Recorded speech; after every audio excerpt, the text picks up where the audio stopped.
Well, I am Sashank Sekhar from Ranchi, Jharkhand. I am doing my engineering from Satyabama Engineering College here. Sir, your lecture, after hearing your lecture, our misbelief about Islam and Muslims vanished today.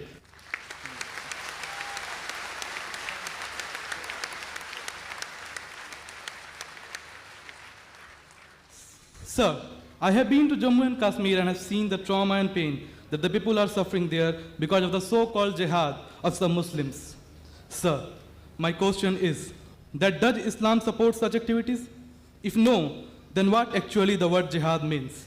Is it in accordance with the 56th verse of the 7th chapter of Quran, which says, do not mischief, or the 40th verse of 42nd chapter, which says, forgiveness is better than retaliation, or the 32nd verse of the 5th chapter, which states, if anyone killed a person, he kills the mankind.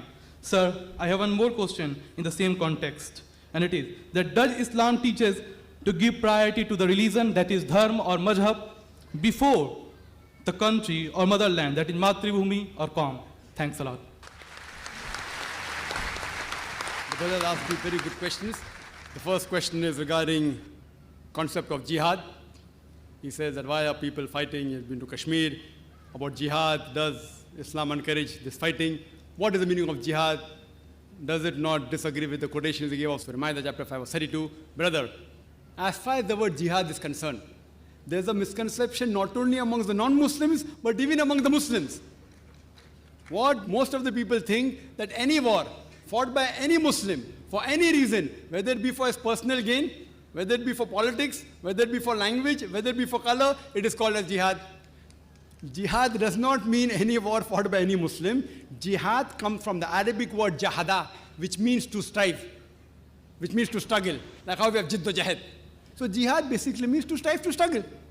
And in the Islamic context, it means to strive against one's own evil inclination. It also means to strive to make the society better. It even includes to strive in the battlefield to fight in self-defense. Jihad also means to fight against oppression and tyranny. Jihad basically means to strive or struggle. Many people have misconception that jihad means holy war. And many people translate jihad as holy war. The Arabic word for holy war is harbun muqaddasa. If you read the Quran, nowhere in the Quran, not a single verse, nowhere in the authentic hadith of Muhammad sallallahu alaihi wasallam is this word harbun muqaddasa mentioned anywhere. There's no harbun muqaddasa at all. The translation of jihad is not holy war at all. This word holy war was first used by the historians to describe the crusades of the Christian, who spread Christianity and who killed thousands of people in the name of Christianity. Unfortunately today, many people, including so-called Muslim scholars, inverted commas, they translate jihad as holy war. It's a mistranslation. Yes, jihad means to strive, to struggle. One of the striving can include fighting. Fighting also should be in the way of Allah subhanahu wa ta'ala, that is qital fi sabilillah. Now regarding a question, that why does Islam encourage fighting and killing? And there are many critics of Islam who normally say, Islam is a ruthless religion. It always says that we should kill the non-Muslim wherever you find them. Many critics, including the critic of India, Arun Shuri, and he writes in his book, The World of Fatwa, he quotes Surah Tawbah, chapter number 9, verse number 5, and says that the Quran says, wherever you find a kafir, into bracket Hindu, that you kill them. And if you open the Quran, Surah Tawbah, chapter 9, verse number 5, and if you read, it does say, wherever you find a kafir, you kill. But this is a quotation out of context. For the context, if you read the first few verses, it speaks about a peace treaty between the mushriks of Makkah and the Muslims. If you read Surah Tawbah, chapter 9, first few verses, it speaks about a peace treaty between the Muslims and the mushriks of Makkah. Now this peace treaty was unilaterally broken by the mushriks of Makkah. By the time Allah subhanahu wa ta'ala reaches verse number 5, He gives them an ultimatum to the mushriks and He tells them, put things straight in 4 months' time, otherwise a declaration of war. And in the battlefield, Allah says that when the enemies come to attack you, you kill the enemies. So this verse is revealed in the battlefield, that when the enemies come to kill you, don't get scared, fight them. But naturally, any army general today, to boost up the morale of his soldiers, he will say that when the enemies come, kill them. He will not say that just be quiet. And Arun Shuri, after quoting verse number 5, he jumps to verse number 7, because verse number 6 has the reply. Surah Tawbah chapter 9 verse number 6 says that if the kafir, if the enemy seek asylum, if they want peace, don't just give it to them. Escort them to a place of security. if the enemy wants peace or asylum, escort them to a place of security. Today, the most merciful army general, maximum will tell his soldiers that let the enemy go. Here Allah says, don't just let them go, escort them to a place of security. So whenever these verses are there of killing, including the verse of Surah Anfal, chapter 8, verse number 60, when they say that, prepare your steed and be prepared, attack the enemy. The next verse says, but if the enemy is inclined towards peace, you give it to them. So almost all the verses we talk about fighting. After that it says that if they want peace, peace is better.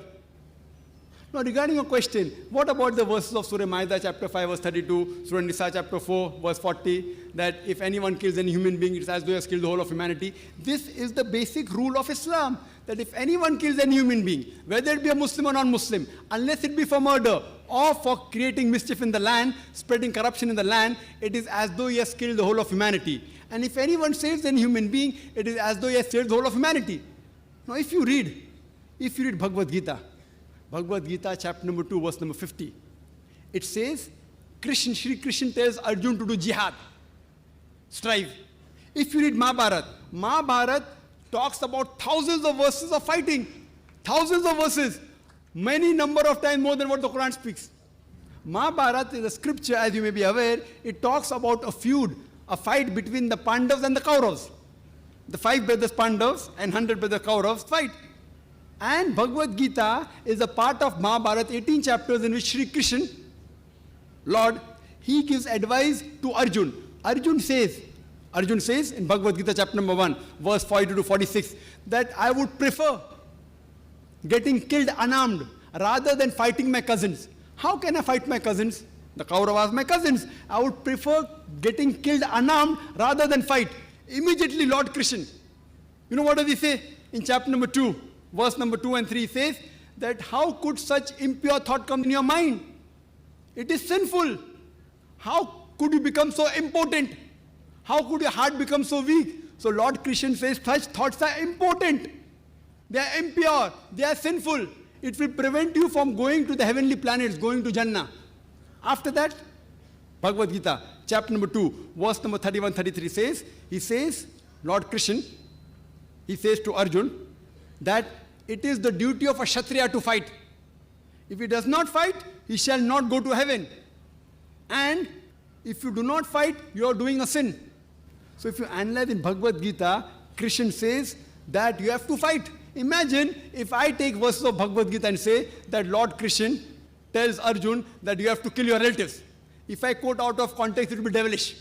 But in context, it is Lord Krishna says that if you have to fight against falsehood, for the truth, you can fight against anyone, even if it be your relatives.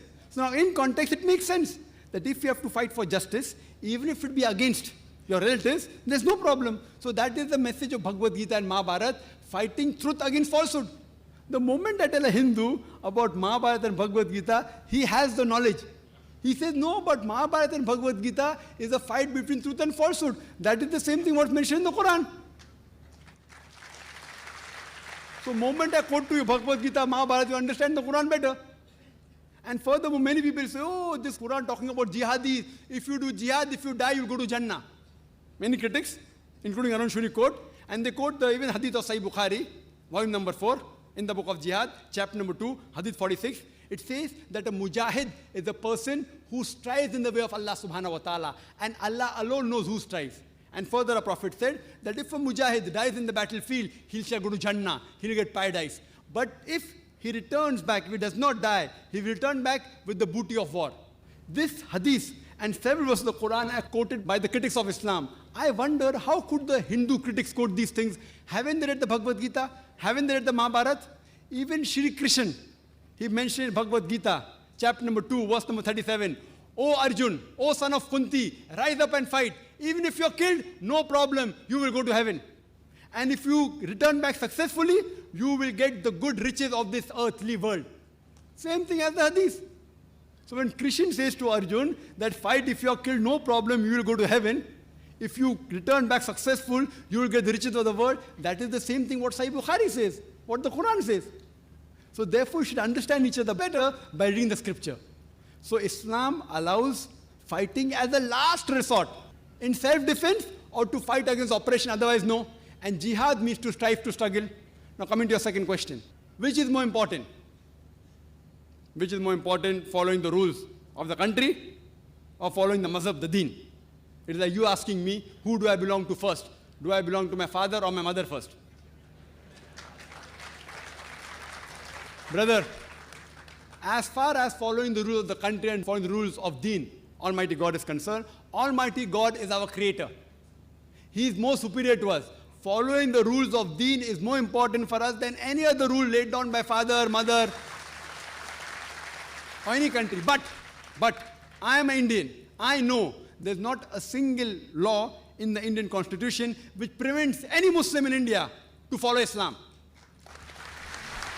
In fact, India is one of the few countries which is mentioned in the constitution that it is the right, it's the birthright of every citizen of India to preach, practice his religion. That's what I'm doing. There is not a single law in India which prevents me from doing something which is farz or compels me for doing something which is haram. There is no law. I can offer 5 times salah if I want. If I don't want, I can't offer. There is not a single law in the Indian constitution which prevents me from becoming a good Muslim. Therefore, as far as I am concerned, I am a very practicing Muslim, alhamdulillah, and also practicing Indian. And if by definition, by geographical definition, an Indian geographically is called Hindu. So if Hindu means a geographical definition, I am a Hindu living in India and I am a practicing Muslim.